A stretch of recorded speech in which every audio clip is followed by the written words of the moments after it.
Merhaba arkadaşlar. Şimdi de koşulu biçimlendirme ile ilgili olarak simge kümelerinden bahsetmeye çalışacağım. Simge kümeleri de renk ölçeklerine benzeyen ancak daha çok simgesel olarak belirli koşulları sağlayan hücreleri farklılaştıran bir biçimlendirme yöntemi. Yine her zaman olduğumuz gibi aynı örnek üzerinden devam edeceğim. Daha önce de zaten farklı videolar çektim.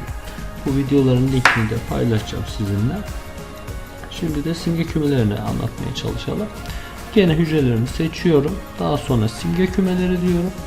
Simge kümelerinden sonra farklı şekiller açılıyor. Burada isteğe bağlı olarak farklı şeyler seçilebilir. Ben mesela şu bayrakları seçeyim.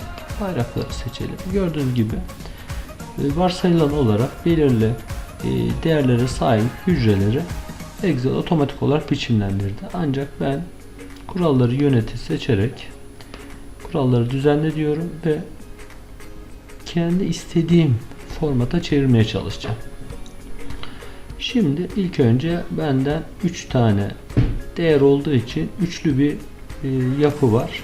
Bunları düzenleyelim. Şunları sayıya çevireyim. Şimdi diyelim ki 100'den büyük olanlara yeşil bayrak versin. Zaten büyük eşit diyor. 80'den büyüklere de sarı bayrak versin. Yani 80 ile 100 arasında sarı bayrak versin. 0'dan büyük ve 80'den küçüklere de kırmızıyı versin. Ve sadece ben değerleri görmek istemiyorum. Sadece simgeleri göstersin diye de buradaki kutucuğu dolduruyorum. Daha sonra tamam diyorum.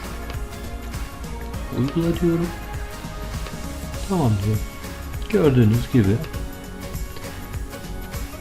100 ve 100'den büyüklere yeşil, 80'den büyüklere sarı, diğerlerine kırmızı renkleri renkli bayrakları verdi.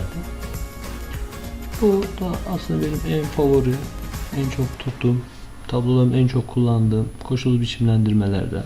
Yani görseli en yüksek olan aslında. Yani bununla ilgili anlatacağım aslında bu kadar. Sadece son olarak şunu da ekleyelim.